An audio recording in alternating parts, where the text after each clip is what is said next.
जय हिंद दोस्तों, आप सबका आपके अपने YouTube चैनल टारगेट सीखो के इस नए वीडियो में स्वागत है। दोस्तों, आज की वीडियो में हम लोग एक महत्वपूर्ण टॉपिक पढ़ने वाले हैं जो कि क्लास 10th के बच्चों के लिए है। आप सबको पता है कि कक्षा 10 में जो इंग्लिश का पेपर होता है उसमें एक महत्वपूर्ण टॉपिक आता है जिसको हम लोग बोलते हैं हिंदी टू इंग्लिश ट्रांसलेशन। ये आपके एग्जाम में 4 अंक का पूछा जाता है। तो आज के इस क्लास में हम लोग देखेंगे कि जो 4 अंक का आपका हिंदी से इंग्लिश में ट्रांसलेशन करना होता है उसे कैसे बनाया जाता है। और ये जो आपके सामने एग्जाम्पल लिखा हुआ है ये है इंग्लिश ग्रामर का एक महत्वपूर्ण किताब है जिसको बोलते हैं excellent English grammar class 10th। वहाँ से ये पहला एक्सरसाइज है, उसे हम लोग सॉल्व करेंगे और आप लोगों को समझाएंगे कि ये चीज़ें आपको समझ में आ रही हैं या नहीं आ रही। तो दोस्तों, बहुत ज़्यादा देर ना करते हुए आइए हम लोग शुरुआत करते हैं इस ट्रांसलेशन को सॉल्व करने की। इसमें लिखा हुआ है कि रेखा मेरी सहेली है। तो ये सिंपल सेंटेंस है जिसमें जैसे बोलते हैं मेरे पास यह एक लड़का है, तो ये सिंपल सा सेंटेंस है ना, वैसे ही इसे बनाते हैं कि रेखा मेरी सहेली है। तो रेखा नाम है, सब्जेक्ट है, तो उसे लिख देंगे, क्या लिख देंगे, रेखा। तो हमने सबसे पहले लिखा रेखा। अब रेखा है की इंग्लिश क्या होती है, इज। क्या है, मेरी सहेली, और मेरी की इंग्लिश हो जाएगा माई, और सहेली का आप सभी जानते हैं क्या होता है, फ्रेंड होता है। क्या होता है, फ्रेंड। तो क्या बन गया, रेखा इज माई फ्रेंड, रेखा मेरी सहेली है। अब देखेंगे दूसरा सेंटेंस दिया, वह मेरी कक्षा में पढ़ती है। अब आप सबको हमने पढ़ाया है कि वाक्य के अंत में अगर ता है ती है आता है तो कौन सा टेंस होता है, प्रेजेंट इंडेफिनिट टेंस। आपने पढ़ा है ना, तो प्रेजेंट इंडेफिनिट टेंस है। तो आप सबको यह भी बताया गया है कि प्रेजेंट इंडेफिनिट टेंस में अगर सब्जेक्ट एक वचन होगा तो जो मेन वर्ब होगी उसमें क्या लगाएंगे, यस या यस लगाएंगे। तो सब्जेक्ट पे देखते हैं कौन है, वह मेरी कक्षा में पढ़ती है। तो वह करने वाली है, ये सब्जेक्ट है। तो सब्जेक्ट एक है कि ढेर है, एक है ना। तो और ये लड़का है कि लड़की है, लड़की है। तो लड़की है तो इसकी इंग्लिश क्या हो जाएगी, सी हो जाएगी। तो हमने लिखा सी। अब ये पढ़ती है, मेन काम है, मेन काम यहाँ पे पढ़ना। पढ़ने की अंग्रेजी क्या होती है, रीड होती है। तो हमने यहाँ पे लिख दिया रीड, और यहाँ क्या लगाना है, अब एस लगाना है। तो क्या बन जाएगा, रीड्स। सी रीड्स कहाँ पढ़ती है, इन माई क्लास, मेरी कक्षा में। तो क्या हो जाएगा, इन माई क्लास, क्लास क्या हो जाएगा, क्लास हो जाएगा। तो ये आपका हो गया दूसरा सेंटेंस, फुल स्टॉप। वह एक बुद्धिमान छात्रा है, ये भी एक सिंपल सेंटेंस है। वह एक बुद्धिमान छात्रा है, तो वह की इंग्लिश क्या हो जाएगी, सी। लड़की है ना, तो क्या लगाएंगे यहाँ पे, सी। अब है की इंग्लिश क्या होती है, इज, क्योंकि ये कोई टेंस नहीं है बल्कि एक सिंपल सा सेंटेंस है। तो सी इज। कैसी छात्रा है, बुद्धिमान। बुद्धिमान की अंग्रेजी क्या होती है, इंटेलिजेंट। इंटेलिजेंट के साथ क्या लगता है, ए या एन, तो एन लगता है। क्यों, क्योंकि आपको आर्टिकल में पढ़ाया गया कि जब कभी भी आर्टिकल में वॉवेल्स से शुरुआत होगी तो क्या लगाएंगे, एन लगाएंगे। तो यहां हो जाएगा एन, इंटेलिजेंट। इंटेलिजेंट, और क्या है वो, छात्रा। और छात्रा की इंग्लिश क्या होती है, स्टूडेंट्स। स्टूडेंट होगा, क्या हो जाएगा, स्टूडेंट, फुल स्टॉप।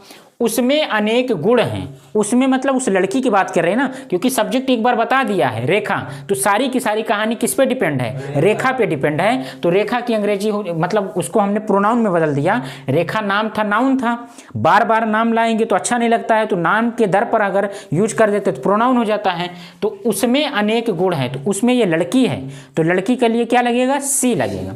और सी, अब जैसे हम लोग बोलते हैं कि मेरे पास किताब है, तो बोलते हैं आई हैव अ बुक, ऐसा बोलते हैं ना। तो उसके पास अनेक गुण हैं या उसके अनेक गुण हैं, तो क्या बनाएंगे, सी हैज़। क्योंकि पास, कोई चीज़ अपने पास है, जो हमारे पास रहे तो उसके लिए क्या लगाते हैं, हैज़ लगाते हैं। तो यहाँ हो जाएगा सी हैज़ मेनी। मेनी मतलब अनेक, और गुण का क्या हो जाएगा, क्वालिटी।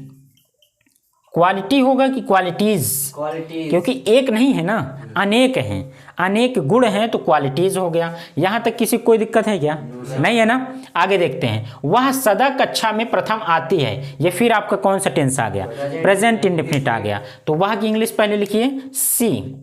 अब ऑलवेज मतलब हो गया सदा, सी ऑलवेज, वह सदा। स्टैंड्स आती है ना, यहाँ कम नहीं हो रहा है, बल्कि कक्षा में पहला आना, प्रथम आना क्या होता है, stand. She always stands, she always stands first in the class. First मतलब प्रथम, फर्स्ट इन द क्लास, वह हमेशा कहाँ आती है, कक्षा में प्रथम आती है। ठीक है, इसके बाद देखते हैं, हो गया यहाँ तक। आगे देखते हैं, वह प्रातः समय से उठकर अपना कार्य करती हैं। तो उठकर अपना काम करना यानी पहले उठ कर के, अगर सुबह उठने की गेट अप होता है ना, get up early in the morning लिखते हैं ना, तो उठ कर हो जाएगा गेटिंग अप। क्या हो जाएगा, गेटिंग अप, गेटिंग अप, उठकर, कब, सुबह, getting up in the morning, सुबह में, getting up in the morning, क्या, कौन की, किसकी बात कर रहा है, MORNING, मॉर्निंग, और किसकी बात कर रहा है, वह ना, तो वह हो जाएगा यहाँ पे सी, सी, और कर सकते हैं सी डज, वह करती है, हर वर्क, वह अपना कार्य करती है। इस तरह बनाएंगे, देखिए सी मतलब वह, डज मतलब करती है, और किसका काम करती है, अपना, तो अपने की अंग्रेजी लड़की के साथ क्या लगेगा, हर वर्क। ठीक है, आगे देखेंगे, वह समय से स्कूल भी जाती है। यहाँ एक शब्द आया भी, तो सी हो जाएगा सबसे पहले, फिर आल्सो लगाएंगे, आल्सो किसके लिए लगा, भी के लिए, सी आल्सो, और जाती है कि इंग्लिश क्या हो जाएगी, गोज, सी आल्सो गोज, वह स्कूल भी जाती है, सी आल्सो गोज टू स्कूल, कब जाती है, समय से, इन द टाइम, समय पर या समय से, इन द टाइम। ठीक है, आगे देखिए, वह अपने गुरुजनों तथा बड़ों के आज्ञा का पालन करती हैं। तो वह फिर लिखेंगे वही सब्जेक्ट में सी। अब आज्ञा का पालन करना क्या हो जाएगा, ओबे, ओबे मतलब आज्ञा का पालन करना, तो ओबे में एस लगा देंगे, क्या हो जाएगा, ओबेज, तो सी ओबेज, सी ओबेज, वह पालन करती है, किसका पालन करती है, अपने, अपने के यहाँ क्या लगाएंगे, सी ओबेज हर, गुरुजन का के लिए क्या लिखेंगे, टीचर्स, टीचर्स, और बड़े लोगों का क्या लिखेंगे, तो elders, she obeys her teachers and, teachers and elders. ठीक है, अब आगे देखते हैं, वह निर्धनों की सहायता करती है, फिर वही सब्जेक्ट आया आपके पास सी। अब सहायता करना, सहायता करने की इंग्लिश क्या होती है, हेल्प, हेल्प में क्या लगाना है, एस लगाना है, तो सी हेल्प्स, वह सहायता करती है, सी हेल्प्स, वह सहायता करती, किसकी करती है, निर्धनों की, सी हेल्प्स टू, किसका, पुअर्स, है ना, पुअर। आगे है, वह सदा प्रसन्न चित्त रहती हैं। तो सदा प्रसन्न, हमेशा जो खुश रहे उसे क्या बोलेंगे, सी ऑलवेज, सदा आ गया ना, तो क्या लिखेंगे, सी ऑलवेज चीयरफुल, क्या लिखेंगे, चीयरफुल, चीयरफुल मतलब प्रसन्न रहना, वह हमेशा क्या रहती है, प्रसन्न रहती है, उससे सभी लोग प्रसन्न रहते हैं, तो क्या हो जाएगा, ऑल ऑफ प्लीज्ड, प्लीज्ड मतलब क्या होता है, खुश या प्रसन्न, विथ इसलिए लगा क्योंकि किसी के साथ से ना, तुम्हारे साथ अगर है तो विथ लगाएंगे, तो प्लीज्ड विथ हर।